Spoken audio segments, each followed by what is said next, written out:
Welcome to Loyalty Discussions with White Label Loyalty, where we cover everything you need to know about customer loyalty, retention, and rewards. We're interviewing experts from all industries to help you keep your customers coming back for more. This is the next part of my conversation with Dr. Ulqinaku, and here we discuss how brands should frame their messaging during financial crisis and threats of recession. Dr. Ulqinaku has been working on this research for over a decade now, so let's get into the findings so far.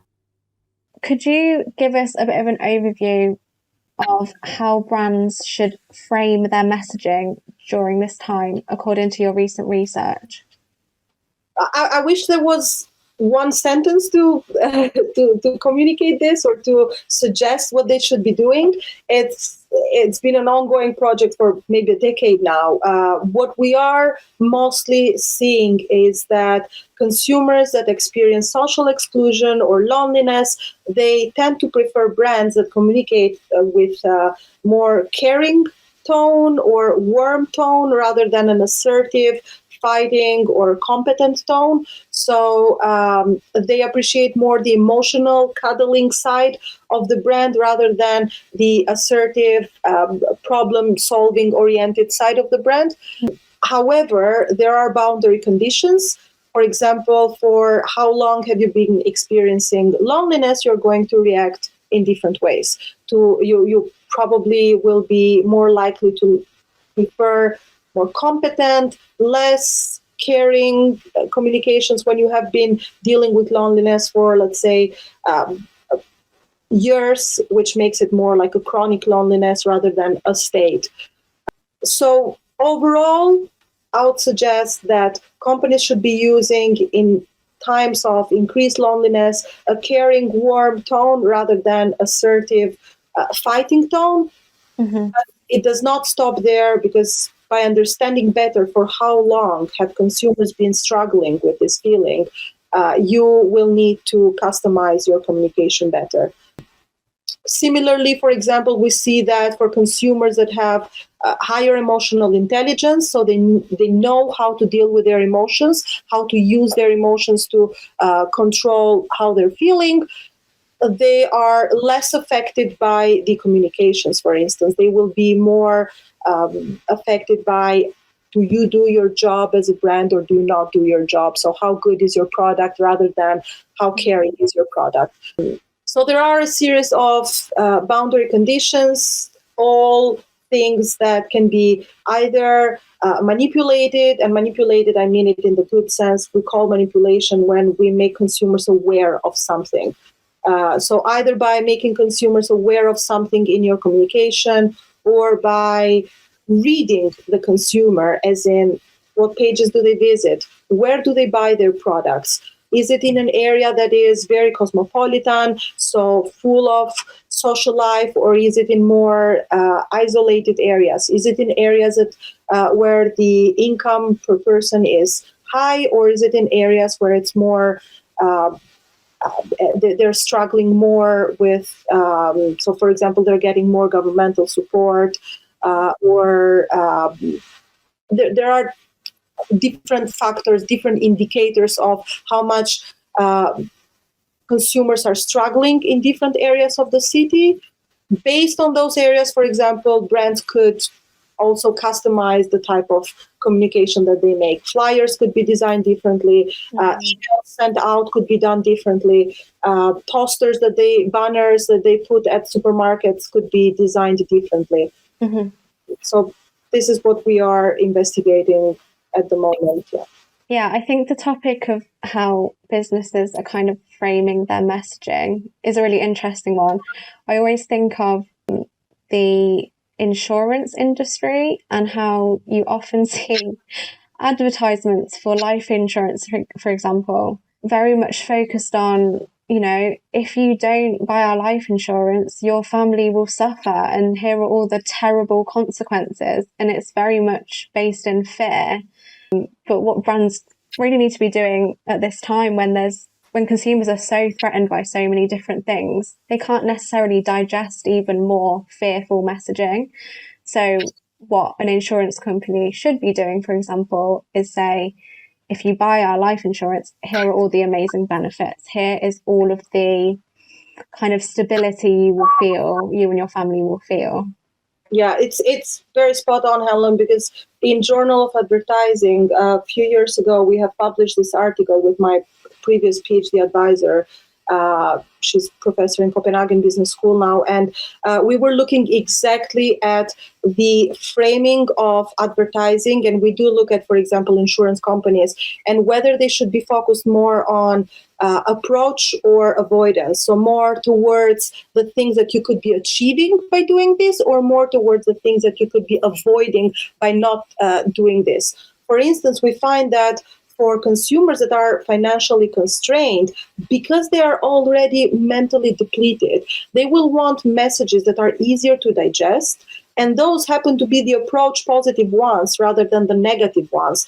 So instead of saying to them, if you do not save money, you will end up, when you retire without means to live, you should be saying to them, by doing this, you'll be able to have a better retirement period, for instance. So even very little things that you could change in advertising by making it more positive or approach oriented rather than avoidance or negative oriented are going to have an impact, especially on vulnerable consumers such as those struggling with their financial means.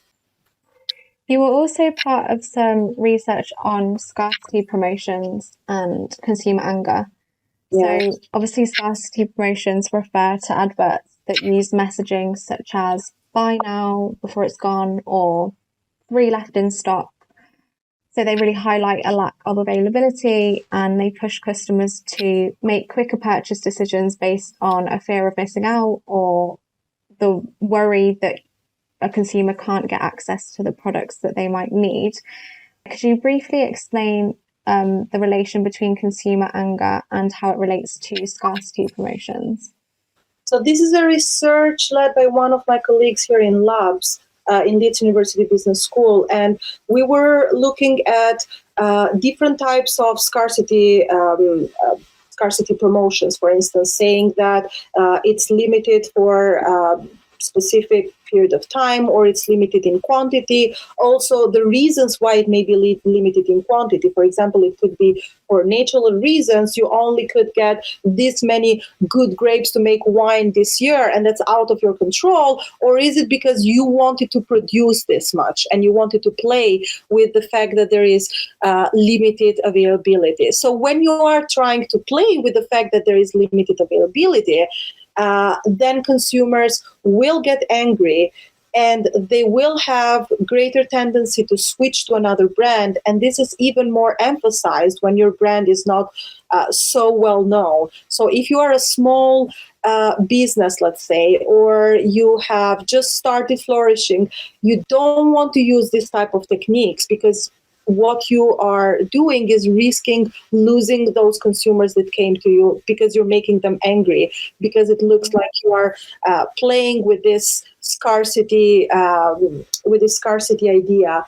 And I believe now, stretching the findings of that research to what we are experiencing now, there is scarcity, for example, because you can only buy that much of that product. Let's say we were experiencing scarcity during the pandemic. You could only buy, let's say, 2 kilos of flour, or you could only buy, 2 bottles of hand sanitizers. When you're using them for necessary utilitarian reasons, there is this risk of consumer anger, and that comes with the risk of consumers leaving. So they have to be cautious. Yes, research does show that limited availability or limited editions attract attention or attract greater demand from the consumers. But again, there are boundary conditions to that, and companies should be cautious in how they use them, because it can backfire.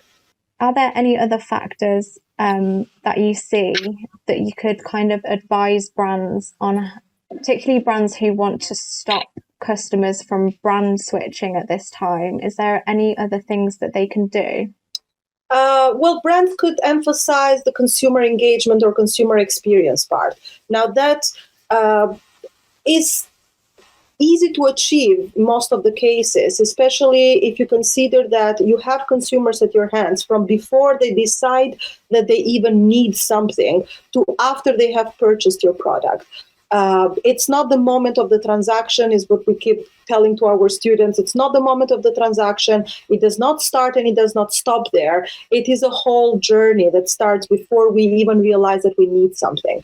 And before we met today, I was trying to think of like, what is a brand or something that I've bought that made me feel like the experience was so nice that I would go back, even if I don't have like a specific need to go there. Because we said that during this times of threats, we want to kind of pamper ourselves sometimes. We want to, even in the small things, we want to indulge in something that makes us feel better. And I was thinking, like, a friend of mine, she very recently started a cake baking business, and she's amazing at it. And I was thinking how much it makes me feel like I'm doing this nice, fancy thing for myself just by ordering a cake, because it starts with her trying to understand my needs. Like, I was telling her my dad is going to come and visit me, and I want to make a cake for him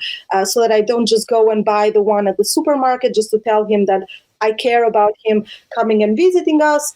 And she was like trying to understand my needs, and she was trying to propose all these different options. And then I'm sure she's going to send me pictures when she's preparing the cake. And then she's going to ask me afterwards, well, did you enjoy it? Did your father enjoy it? Did your kids enjoy it?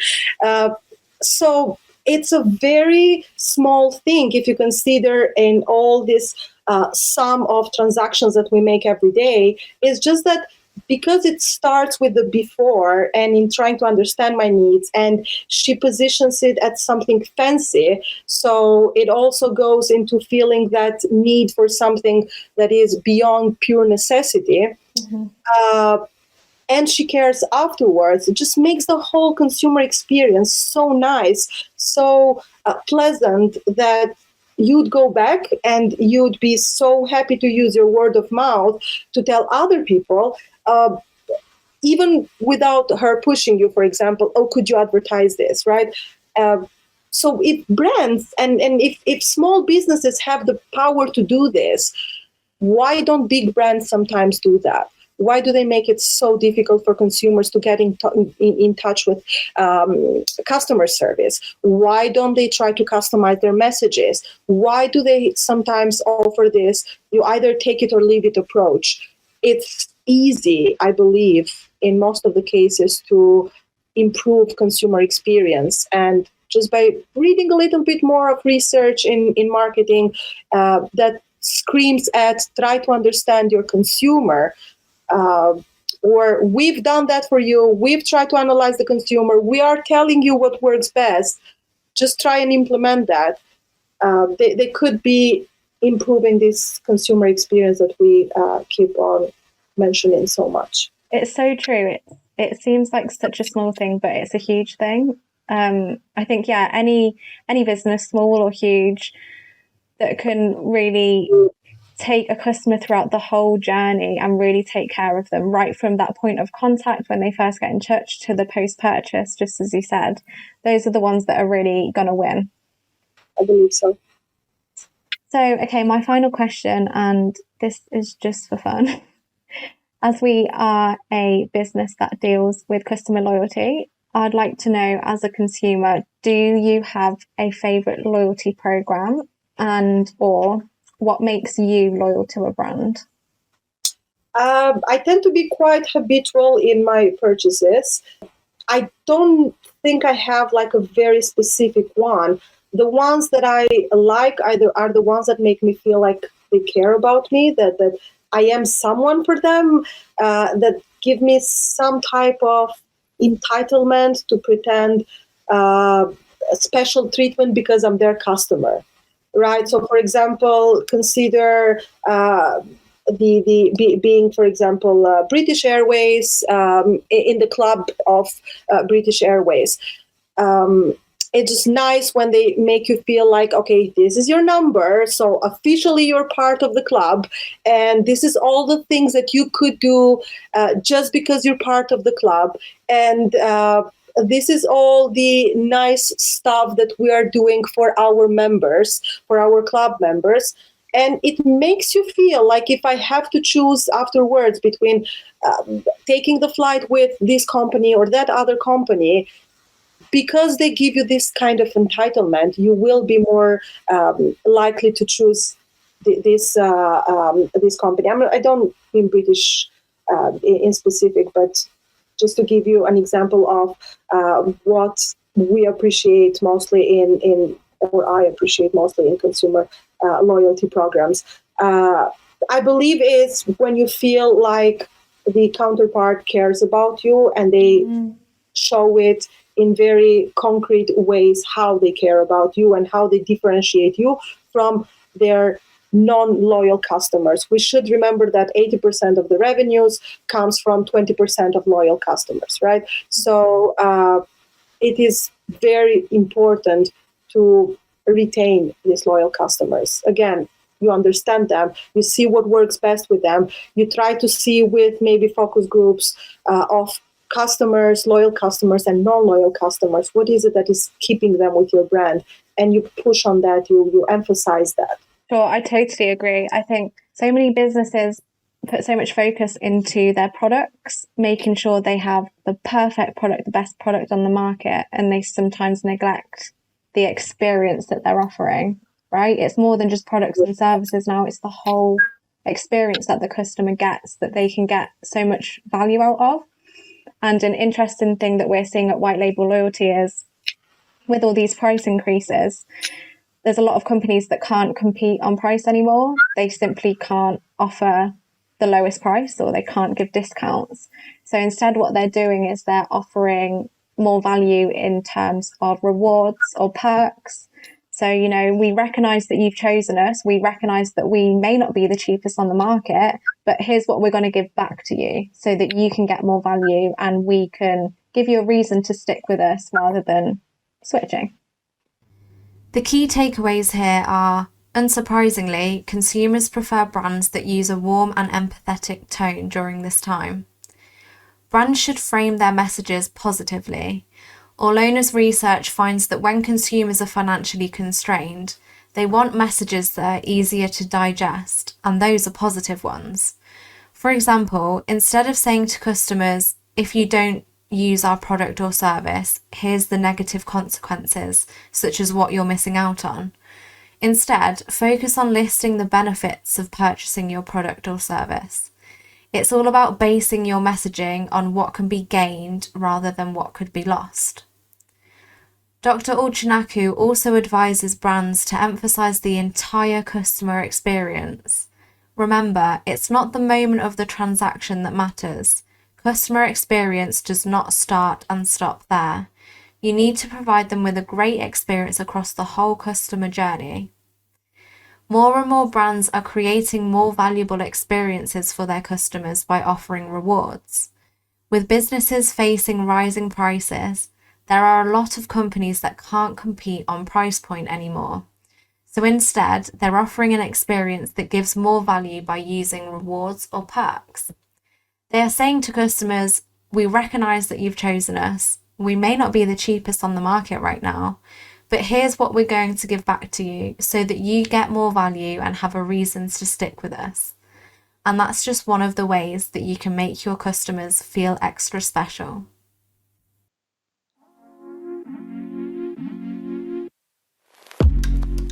Thanks for listening to this episode of Loyalty Discussions with White Label Loyalty.